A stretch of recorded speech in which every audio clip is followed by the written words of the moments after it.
में आई। ये जब जानेंगे तभी सही अर्थ मालूम होगा।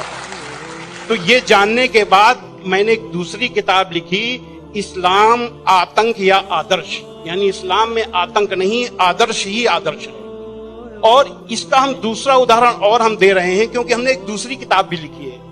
एक बार मैं जा रहा था, अभी थोड़े दिन की बात है, तो एक सज्जन से मेरी बातचीत होने लगी। मैंने कहा इस्लाम में आतंकवाद है ही नहीं। तो उन्होंने क्या किया, अपने मोबाइल में दिखाया एक इंटरनेट से कि आज से 100 साल पहले ब्रिटिश पार्लियामेंट में एक भूतपूर्व जो प्रधानमंत्री विलियम ग्लैडस्टोन थे, उन्होंने कुरान मजीद को लहराते हुए उसके बारे में कुछ नेगेटिव चीजें कही थी।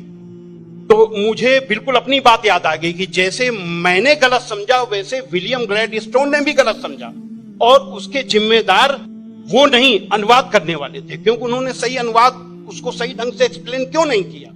तो मुझे लगा कि अब इस पर भी एक किताब लिखने की जरूरत है। तो मैंने एक दूसरी किताब लिखी है, कुरान जीने की कला। वो अंग्रेजी हिंदी में है, वो छप चुकी है जामिया नगर में, जो जमात इस्लामी के मरकज से छपी है। अंग्रेजी में इस्लाम एंड आर्ट ऑफ लिविंग के नाम से अंग्रेजी में भी छपेगी। अब इन सारी चीजों जो मैंने इस्लाम को देखा, कुरान को देखा, उसके हिसाब से मैं एक छोटे से निष्कर्ष पे पहुंचा कि इंसान में इंसानियत लाने के तरीके का नाम इस्लाम है। और ये जुमला नहीं है, ये जुमलेबाजी नहीं है कि मैं अपने तरफ से मैंने कोई एक मुहावरा कह दिया, एक जुमला फेंक दिया। ये बात दलील के साथ मैं बताऊंगा, और मैंने दलील के साथ देखा है। ये इंसानियत के दुश्मन है, काम, क्रोध, मद, लोभ, मोह, ये दुश्मन है।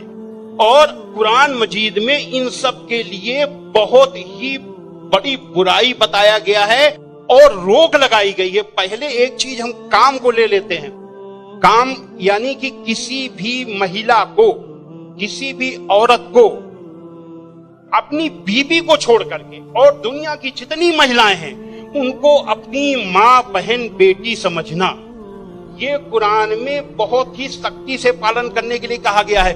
अभी तक आप लोगों ने देखा होगा कि जो गैर मुस्लिम भाई हो, सुने कि किसी भी मर्द को देख करके औरत को अपनी निगाहें नीची कर लेना चाहिए, लेकिन कुरान का क्या हुक्म है?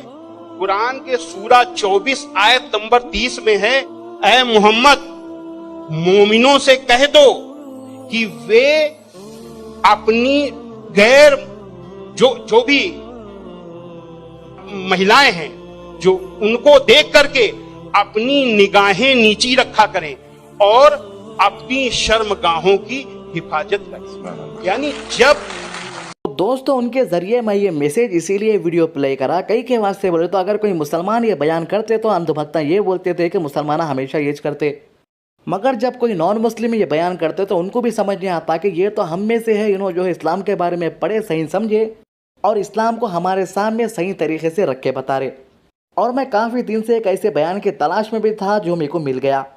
तो इस खतरनाक बीमारी से जिस तरीके से इंडिया में दिन ब दिन मौतों का सिलसिला फिर से शुरू हो चुका है, मैं सभी से कहना चाहूँगा कि आपका ख्याल रखिए, गैर ज़रूरी बाहर मत निकलिएगा।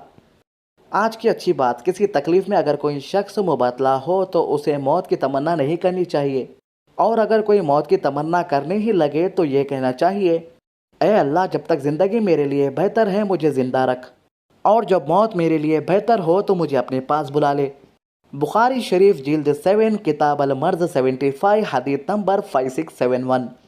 हमारे चैनल को सब्सक्राइब कीजिए, वीडियो पसंद आए तो लाइक कीजिए, ज़्यादा से ज़्यादा शेयर कीजिए, नमाज की पाबंदी कीजिए, कुरान की तिलावत कीजिए और दुआ में याद रखिए। अल्लाह हाफिज़।